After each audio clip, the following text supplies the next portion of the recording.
Well, Zack Snyder's Justice League versus the Avengers and Justice League 2 really took a lot out of me, and it underperformed fairly severely. So I've spent the past months exploring other facets of the channel and create a lot of stuff that I'm really fairly proud of. Like my coverage of the Cincinnati Comic Expo 2021, all those videos turned out surprisingly well. And I've also put together a podcast with Bobby Quarters, and there's been lots of technical issues with that as we've gone through, most of which have been fairly well worked out. And now that podcast is just something I really enjoy doing, just chatting about movies with Bobby. It's a lot of fun, and I think it's come together nicely. And all these projects have had a devastating impact on my view and subscriber counts. However, since my last At the Movies did underperform compared to the rest of that series, and especially compared to the amount of work I put into that video specifically, if you want me to do more videos like that, instead of doing it on my own schedule like I've been doing recently, you're going to have to help me out. Like this video, comment on it, subscribe and press that bell icon, and most importantly, share this video. Share it a lot. Do all those things the YouTube gods deem necessary for a video to do well. Heck, if you hate watch this channel, dislike this video, leave me a terrible comment down below. I assure you, I can handle the hate. I would rather the likes, of course, but the algorithm does seem to favor dislikes to no engagement. If this video, which by the way I'm also very proud of, I put a lot of work into this one as well, and if it can get to 100,000 views in a month, I'll make sure to get the next one out within 2 weeks. 100,000 may seem like a lot, but that level would only put it in the top 75% of At the Movies videos. So it's very attainable. So if you want to see more At the Movies, share the ever-loving crap out of this video. After all, it's quite awesome. I should probably stop talking about it and just go ahead and get started.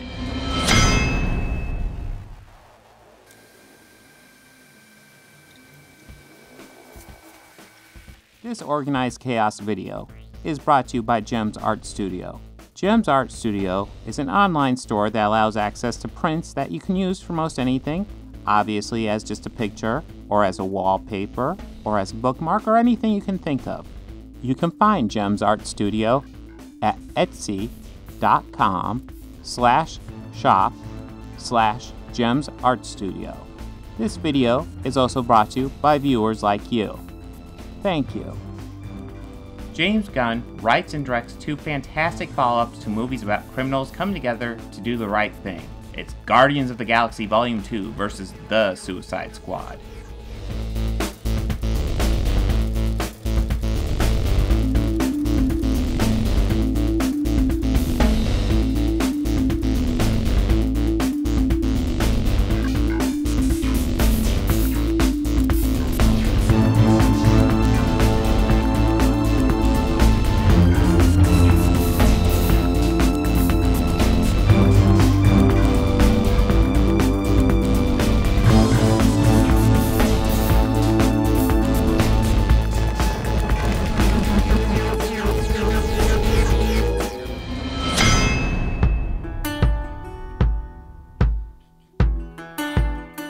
The Guardians of the Galaxy are Chris Pratt as Star-Lord, Zoe Saldana as Gamora, Dave Bautista as Drax, Bradley Cooper and Sean Gunn as Rocket, and Vin Diesel as Groot. This ragtag group largely spend their time around each other, being complete assholes. Well, if he got closer, I'm sure he'd be much larger. Hey, that's how eyesight works, you stupid raccoon. Don't call me a raccoon! I'm sorry. I took it too far. I meant trash panda. Is that better? I don't know. It's worse. It's so much worse. But underneath it all is a genuine feeling of love they have for each other. Sure, they are jerks, but they're their jerks. Much like the Fast and Furious franchise, they are a family. Unlike the Fast and Furious franchise, we get the genuine caring feeling these characters have for each other despite their non-stop bickering. Side note, I don't want to turn this into a let's bash the Fast and Furious movies video, because those movies are entirely too much fun. But there isn't nearly as much thought put into those movies that we see on display in the Guardians movies. All these characters all have their issues to work through. Peter demands to fly the ship because of his ego. Peter knows that Gamora feels the exact same way for him that he does for her because of his ego. Peter knows that his father is a good person and that the powers he and his father possess are to be trusted because of his ego. Drax knows if he gets inside the monster, he'll be able to kill it because of his ego. Drax knows that he was vital to killing the monster instead of being almost useless because of his ego. Yes! I have single-handedly vanquished the beast! Drax knows Peter is pathetic, and that Gamora would never be interested in him because of his ego. Rocket knows he can get away with stealing the batteries because of his ego. Rocket knows he can pilot the ship better than Peter because of his ego. Well, to make it through that, you'd have to be the greatest pilot in the universe. Lucky for us. Even Gamora knows that she has no feelings for Peter because of her ego. I am certain if I deep dive enough, I can find Groot falling victim to his ego, because even many of the supporting characters do this. It's almost like ego is a major obstacle all these heroes have to overcome. It's great how all these characters clearly have their issues to overcome. However, it is worth noting that all these egos floating around the characters can get a bit obnoxious sometimes. It works great for the story, but it does hurt the characters a bit. Now, on to the Suicide Squad. Part of this movie is how there are just a ton of characters and most can be considered a member of the Suicide Squad. However, there is a clear way to distinguish which are the important ones. I could say all of Team 2 and that would be mostly correct. However, a more accurate collection of the main team would be the team that fights Starro. That team is Idris Elba as Bloodsport, Daniela Melchior as Ratcatcher 2, David Dastmalchian as Polka Dot Man, Steve Agee and Sylvester Stallone as King Shark, and Margot Robbie as Harley Quinn. These characters all have clear distinct arcs, more or less. Bloodsport has to accept taking a leadership role in the group, which is best symbolized by his ability to accept the rat Sebastian. Despite his character being a rewritten Deadshot, Idris Elba really does a great job making this character unique in his own. Harley has her own adventure, where she seemingly has extra characters pad to the story, simply to give her a little speech about men with red flags in her life. Recently, I made a promise to myself that the next time I got a boyfriend, I'd be on the lookout for red flags, and if I saw any, I would do the healthy thing. And I would murder him. And killing kids, it's kind of a red flag. Her side story, if nothing else, shows the potential in an actual Harley Quinn vs. Joker movie that they definitely need to make. Polka Dot Man has a very clear arc with him, acting and seeming very self-destructive throughout the movie. We're all gonna die. I hope so. Oh, for fuck's sake. Where he foolishly completes his arc too early. I'm a superhero! I'm a motherfucking super... Ratcatcher 2 doesn't really have an arc as much as some solid backstory involving flashbacks with her dad. And with King Shark, you could argue that his arc is simply that he learns not to eat his friends. Would you eat your friends? I know friends. If you did, would you eat them?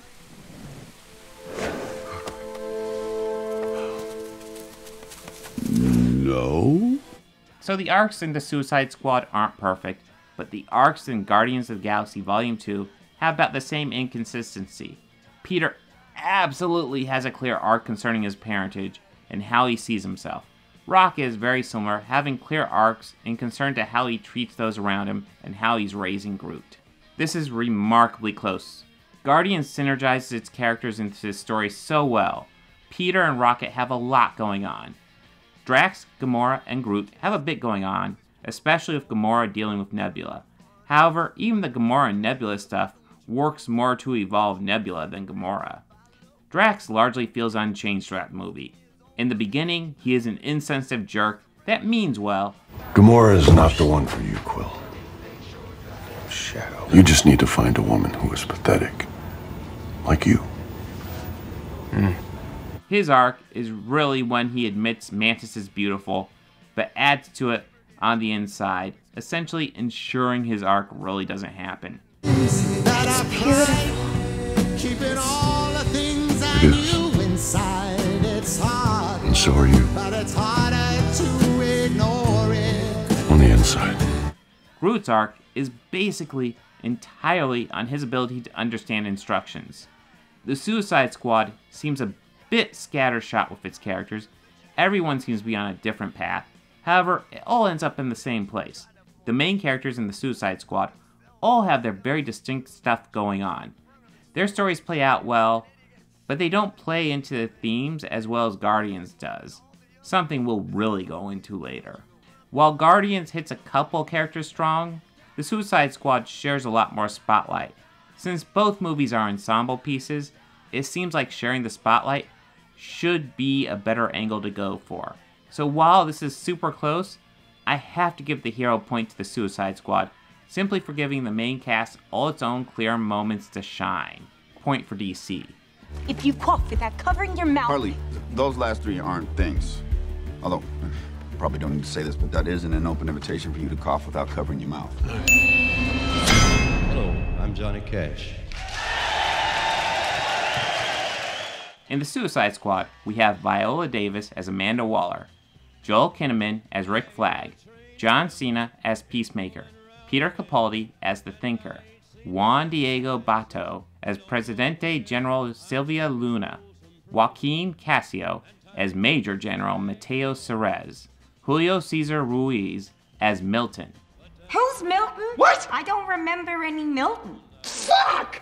Michael Rooker as Savant, Nathan Fillion as TDK, Jai Courtney as Captain Boomerang, Futa Borg as Javelin, Mei Ling Ing as Mongol, Pete Davidson as Blackguard, Patrick Swayze as Dalton, and Sean Gunn as Weasel.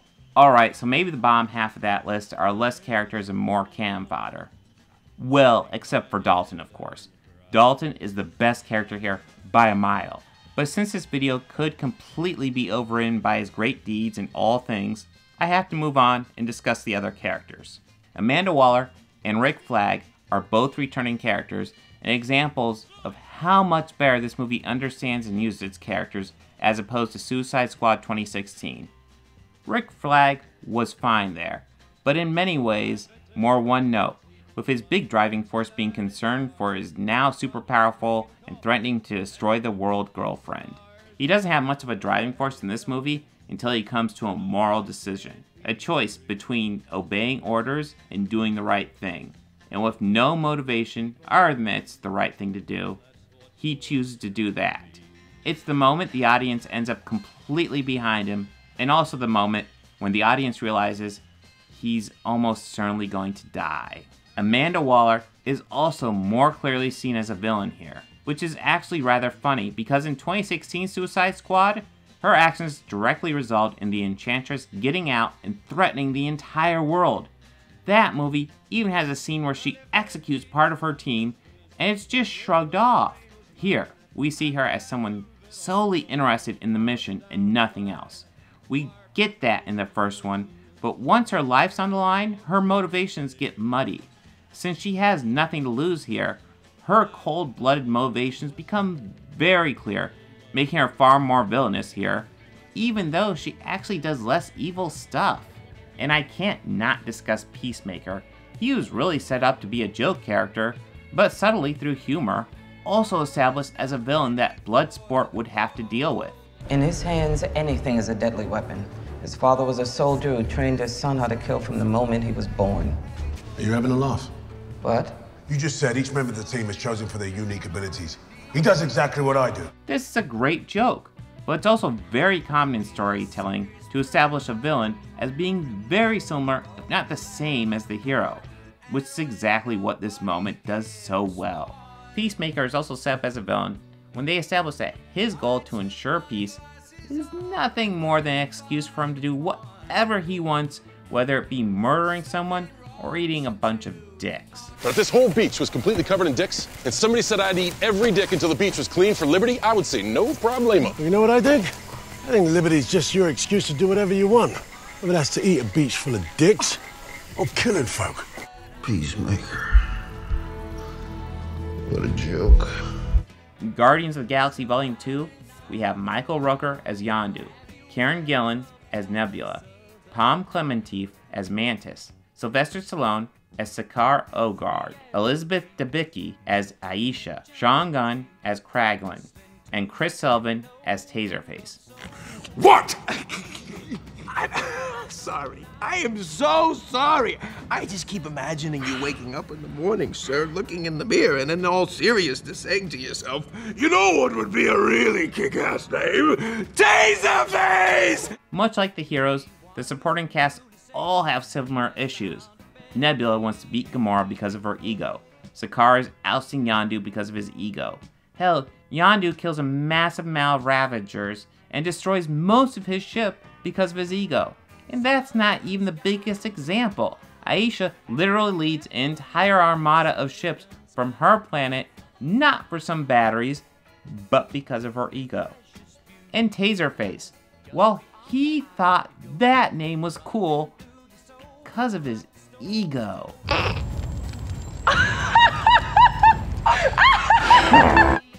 Mantis, well, Mantis really avoids the whole ego thing. I wonder if ego will play a role in this movie at some point. But I digress. Yondu has the most to deal with here, being an outcast among Ravager factions for helping deliver children to Ego for money, even though he was promised the children won't be hurt. I had Yondu deliver some of them to me. It broke the Ravager code, but I compensated him generously, and to ease his conscience, I said I'd never hurt them. And that was true. I never felt a thing. Which is almost certainly why the Ravagers take a hard line to dealing with kids. Add to that, once Yondu's group takes the bounty to take back the batteries Rocket stole, Yondu reveals his alternate plans. Lucky for you, my word don't mean squat.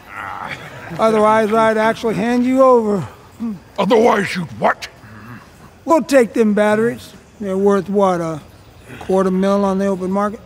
And his group mutinies against him. Yondu is a very problematic character, and rather than ignore the issues he has, this movie embraces them and shows a very flawed character who in the end does the right thing, which is a moment we'll get to later. I know everything about you. I know you play like you're the meanest and the hardest, but actually you're the most scared of all. Shut up! I know you steal batteries you don't need, and you push away anyone who's willing to put up with you, because just a little bit of love reminds you how big and empty that hole inside you actually is. I said shut up! I know them scientists what made you never gave a rat's ass about you. I'm serious, dude! Just like my own damn parents who sold me, their own little baby, into slavery. I know who you are, boy. Because you're me. While Nebula gets overshadowed by Yondu here, what she goes through is so much. She starts this movie as a prisoner of the Sovereign that the Guardians take with the plan of delivering her to the Nova Corps. However, when the Sovereign attack and destroy the Milano, she is freed and joins the Ravagers shortly in their mutiny. She leaves to take revenge on Gamora and to prove once and for all that she is better. So after I murder my sister, I will buy a warship with every conceivable instrument of death. I will hunt my father like a dog, and I will tear him apart slowly. It is this movie where she and Gamora remember that they are sisters and victims of the same monster, their father Thanos. It is this movie where we see the change in her character from the loyal subject of Thanos in the first Guardians to the troubled hero in Avengers Infinity War and Endgame. This is again super close, but the point has to go to Guardians for no other reason than how it handles Yondu. It takes a character with issues and without changing him, makes him someone we all feel for in the end. Yes, the Suicide Squad took characters from the original and improved upon them, but nothing to the extent of Yondu. Point for Marvel. I am Groot. What's that? He says, welcome to the frickin' Guardians of the Galaxy. Only he didn't use freaking.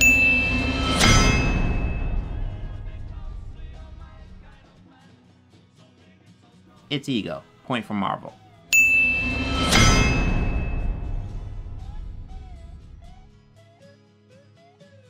Alright, you probably want me to do a huge explanation like I usually do. So here we go. Kurt Russell plays Ego, the living planet. Russell is an awesome actor. In the 80s, he was a great action star, whether it be in a horror movie like The Thing, a cheesy over-the-top action movie like Escape from New York, or even a parody of an action hero like in Big Trouble in Little China.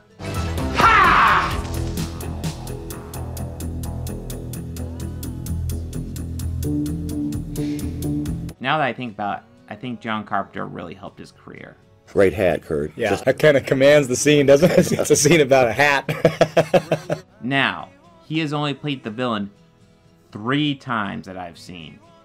The first time was when he played a charming psychopathic kidnapper in Overboard. The second time was in Death Proof, Quentin Tarantino's most underwhelming movie, where Russell's performance as the charming and psychotic stuntman Mike was easily the best part. And the third time is right here, as Ego. He again plays a charming psychopath. He is really the embodiment of Ego.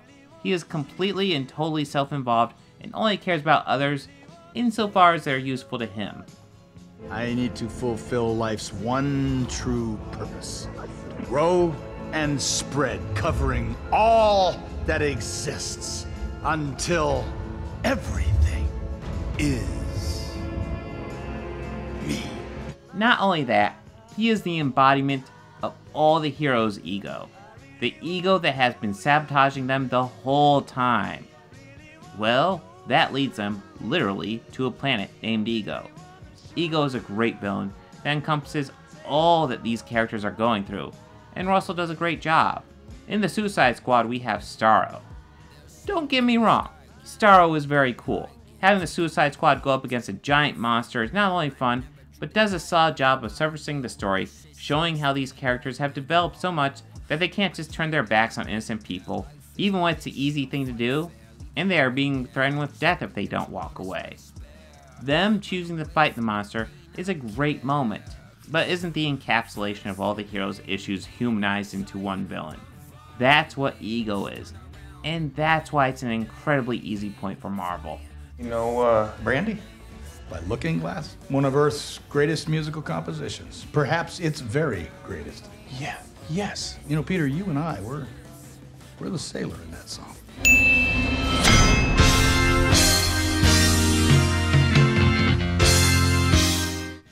The Suicide Squad was written by James Gunn.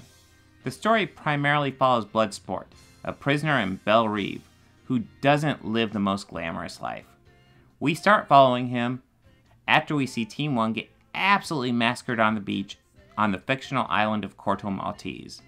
Then we jump to 3 days earlier and follow Bloodsport as he is selected to be the leader of Team 2. Bloodsport, Ratcatcher 2, King Shark, Polka Dot Man, and Peacemaker. His team is given the real mission of the movie. Bloodsport doesn't want to do this, but he is blackmailed into it by Waller, who threatens the life of his daughter. It's worth noting that the whole daughter story element was clearly written with Deadshot in mind. Bloodsport never had a child in the comic. They did weave part of his comic book story in with a line about how he shot Superman with a kryptonite bullet. His father was a mercenary who trained his son to kill from the moment he was born. He's in prison for putting Superman in the ICU with a kryptonite bullet. Although his daughter really doesn't play into the story particularly strongly, other than how he associates his feelings for his daughter to Ratcatcher 2. It's effective, but rather clunky. But anyways, Team 2 is on the island and their mission gets diverted when Waller tells them to rescue one of the surviving members of Team 1, Rick Flag, who has been taken hostage.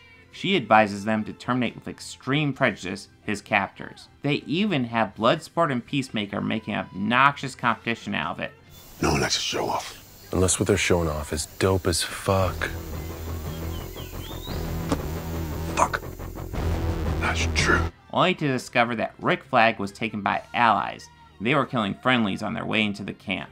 This is simply a scene of dark humor that has an issue in that no one suffers any real consequences for these murders. Anyways, they get caught up with the other survivor from Team 1, Harley Quinn. She's captured by the government. The new government's president wishes for Harley to be his bride. Being the beautiful people that they are, they hook up quickly, and then he goes on discussing his plans, which involves the possibility of killing kids, at which point Harley kills him because her patience for red flags has become razor thin. Now, I skipped over when Waller gives Team 2 their mission briefing. In it, she talks about how this island was taken over by a new government led by the guy Harley just killed. But a week ago, this guy, General Silvio Luna, along with his right-hand man, Mayor General Mateo Suarez, took control of the Corto Maltese government in a violent military coup. And now his second-in-command will take over. Now, the movie gives us no reason why to care about which one of these guys is in charge. President Luna is referred to as being anti-American, while his general kills Luna's birds as soon as he gets the chance for no other reason than to establish that he's a giant douche nozzle. The only reason that there's two characters here is simply so Harley can kill one without having a real impact on the overall story. All stories and movies are set up as adventures for the characters, but giving no real difference in the actual goals of these two leaders makes it obnoxiously obvious how they only exist to give Harley her side quest, and that's just discouragingly lazy writing. Anyways, then they go to a bar and get the Thinker. Flag insists that they rescue Harley. Let's go to Jotunheim. Nope. There's something we gotta take care of first. What? Leads them to their end goal, but also allows Starro to escape, and they decide to stay and stop Starro. Guardians of the Galaxy Volume 2 was written by James Gunn and hits two themes really hard. The first has already been discussed, but the second really hasn't been addressed yet. That is, the theme of family, and in particular, the relationship of fathers to children. Rocket is seen as a flawed, but present father to Groot. Both Gamora and Nebula deal with serious issues with their adoptive father, Thanos. But the relationships in the center of this movie are Peter's relationship to Ego and Yondu. Ego shows up after saving the Guardians and declares himself to be Peter's long-lost father. We also get a joke here that is important to set up future groundwork. I thought Yondu was your father. What? We've been together this whole time. You thought Yondu was my actual blood relative? You look exactly alike. One's blue! This movie is actually shockingly clever with its humor. Yes, it has plenty of throwaway jokes. Excuse me. Gotta take a whiz. But there are also many jokes that serve a greater story purpose. Gunn manages to hide many important plot ideas in jokes. He did this in the Suicide Squad as well. What this does is make the exchange memorable, while also tricking the audience into thinking it's unimportant. The truth is, while most of the jokes in this movie can be dismissed as simply gags, some are important building blocks towards the main story. But I digress. This is about Peter's father. Ego declares himself to be Peter's father, and there is no real argument from anyone because he is his biological father. Ego spread his seed all over the universe, and throughout all his travels, Peter ended up being the only one to carry the ancient gene. Ego hired Yondu to collect his children for him and bring them to him. Yondu did this breaking the Ravager code, but when it came to Peter, Yondu chose to keep him to help out the Ravagers. Peter was raised in an environment where he was constantly being used to help with various acts of thievery, and under constant threat of being eaten by his crewmates. Despite the constant threats, he was always under the protection of Yondu, something that always seems to be a sore point to his crew. I just gotta say it this one time, Captain. No matter how many times Quill betrays you, you protect him like none of the rest of us much matter. Yeah! I'm the one what sticks up for you. Neither Yondu or Ego are going to win Father of the Year in this story. They are both largely interested in Peter for fully selfish reasons. There are two things that really differentiate them from each other. The first being that Yondu was actually there for Peter. No matter how terrible he was, he does have that. But also how they act when the cards are down. When Peter doesn't do what Ego wants, he is quick to attempt to neutralize Peter because he doesn't view Peter as his son, but as a useful tool. I wanted to do this together. But I suppose you'll have to learn by spending the next 1,000 years as a battery. Yondu, on the other hand, has had to deal with Peter's disobedience for a long time. Add to it, when Yondu is forced to make a choice to either save Peter or himself, he chooses Peter without hesitation. Ego only cared about Peter's use for him and nothing more. Yondu actually cared about Peter. Even with all his issues, Yondu proves himself to be more of a father to Peter than Ego ever could be. You might have noticed when it comes to these stories, I focus largely on themes to Guardians of the Galaxy Volume 2, whereas in the Suicide Squad, I focused on raw story points. That's because the Suicide Squad doesn't have any particularly strong themes per se. That's not exactly a bad thing. The Suicide Squad clearly just wants to be a bloody, action-packed R-rated superhero adventure, and that's what it is. That being said, having now watched it multiple times, I'm not really discovering anything new to the movie that I missed the first time. The first time I watched Guardians of the Galaxy Volume 2, I found Act 2 to be quite a drag. I did not care for Taserface or the Sovereign as antagonists.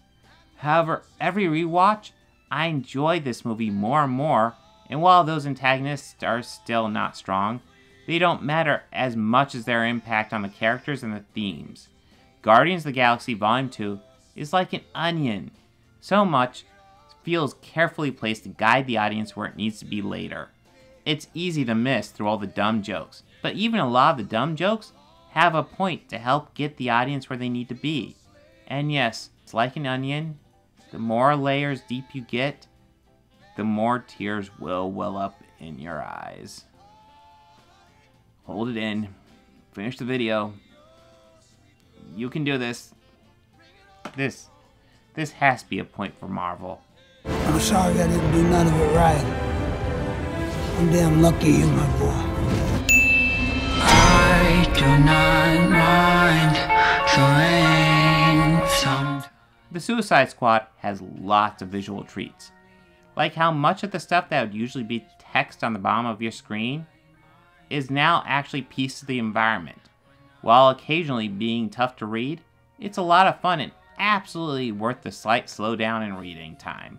Also, the whole Harley Quinn solo action scene visually means nothing except Harley is crazy, but it's fun and again works. And Starro is bright and colorful and looks like he's actually a physical presence.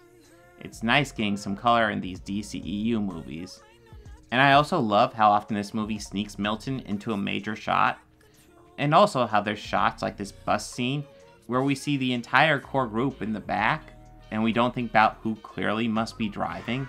However, Guardians of the Galaxy Volume 2 is really on another level here. This movie is an absolutely bright and colorful adventure on almost every front. Ego's planet is everything a Yes fan could hope for and more.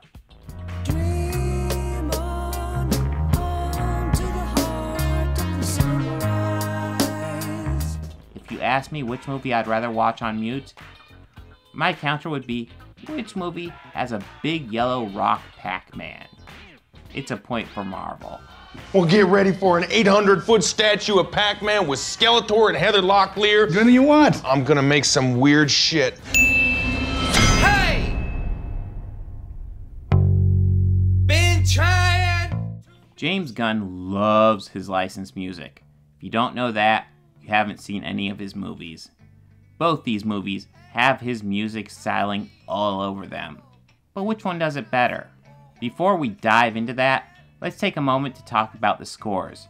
John Murphy does the score for the Suicide Squad, and unfortunately it sounds like it's in the wrong movie. It actually sounds like it belongs in a movie like Captain America the Winter Soldier, except it won't be nearly as good as the score that movie already has. Here, I'll play a couple musical pieces from this movie and throw in a couple of YouTube stock action music clips, and you can see if you can identify which is which.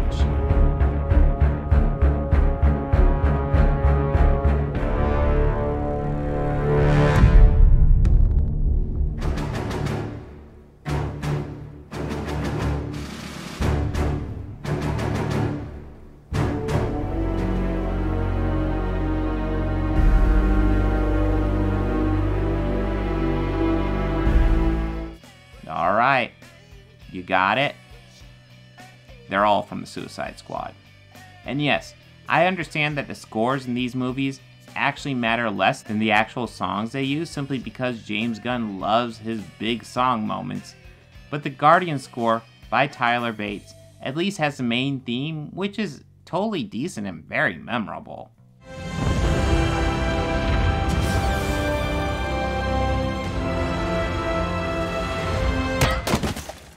Mantis, look out! Which brings us to those licensed music moments. The Suicide Squad has some great ones, starting out strong with People Who Died by the Jim Carroll Band. And it goes great with a montage showing the bodies of Team 1.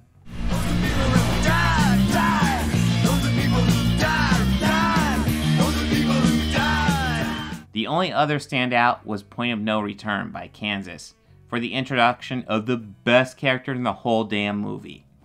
Are you Milton?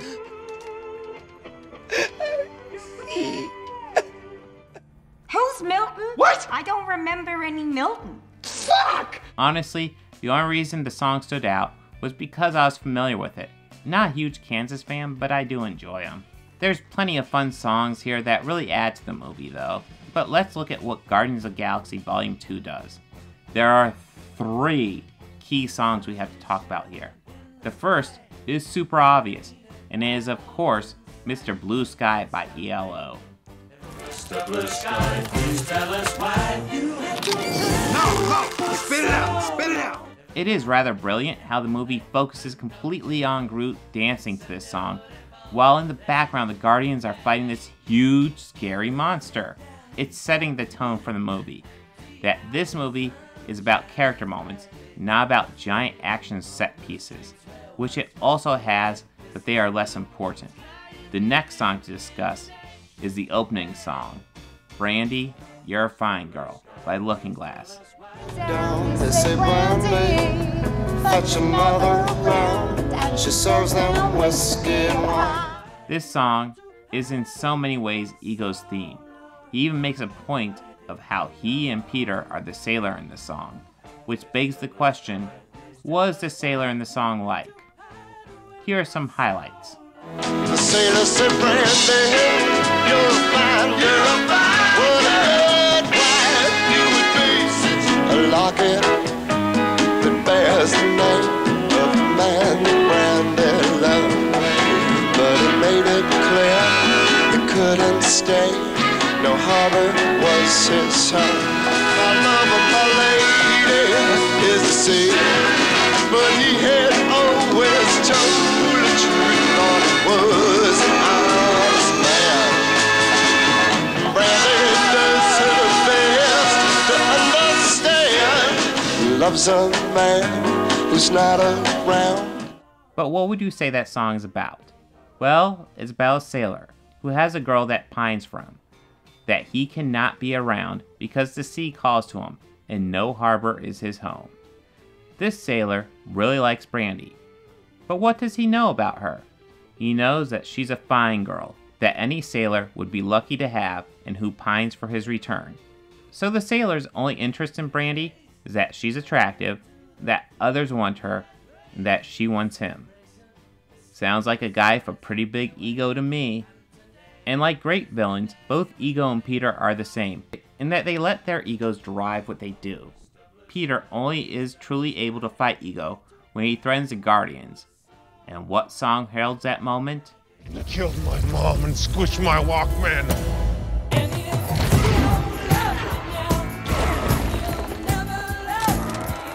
Ego is unable to break the chain Peter has to the Guardians. Peter's adoptive family means much more to him than his biological family, and he chooses them over Ego and even himself.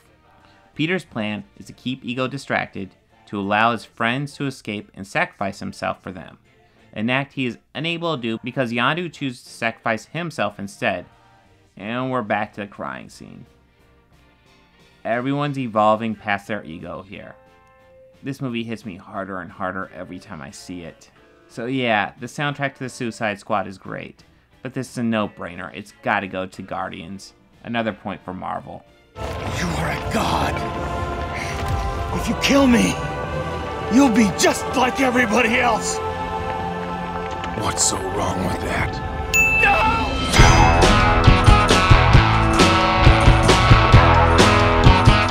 This one is tricky. Which movie was the closest to what it tended to be? Which one really flows the best? Which one reaches its fullest potential? We can break it down to the core pieces. Guardians is a sci-fi superhero movie. The Suicide Squad is a splatter superhero movie, maybe? Not splatter by horror standards, but certainly by superhero standards. Sure, there have been superhero movies with graphic violence, but I don't recall one that relishes the violence and blood as much as the Suicide Squad. I'm not a huge fan of movies with unnecessary gore, but I'm not against them by any means. All of this, just to say, even as someone who isn't a huge fan of splatter stuff, it really works well here. This is a bloody movie with a huge body count, which is exactly what a Suicide Squad movie should be. It's an absolute blast in so many ways. How about Guardians of the Galaxy Volume 2? Well, the tone for this type of movie was really set with the original movie. A fun sci-fi adventure about a group of misfits who find themselves having to save the galaxy. Again. This movie hits that mark perfectly, but also manages to tug on those heartstrings at all the right times. The Suicide Squad is exactly the movie it should be. Guardians of the Galaxy Volume 2 is exactly the movie it should be. Plus so much more. It's a point for Marvel. I'm not leaving without him.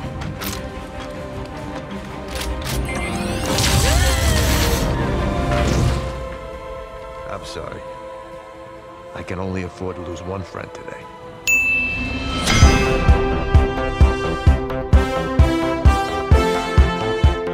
The first time I watched Guardians of the Galaxy Volume 2, I was kind of bored for most of Act 2. The first time I watched The Suicide Squad, I loved it. It was an absolute blast. The last time I watched Suicide Squad, I loved it. But there are definitely some cracks that become more evident with time. The last time I watched Guardians of the Galaxy Volume 2, it was absolutely brilliant. So much fun with so many great themes hit strong. And the cracks, I don't even see them anymore. Point being, if I base this entirely on first viewing, The Suicide Squad is an easy winner. I thought it would be an easy winner when I started thinking through this comparison. Then I rewatched these movies examining things like themes and structure, and honestly just being a bit of a nitpicker, and holy crap! Guardians 2 is so good. If it's been a while since you've seen it, give it a go. If you weren't thrilled by it the first time, like I was, I assure you, it's better than you remember.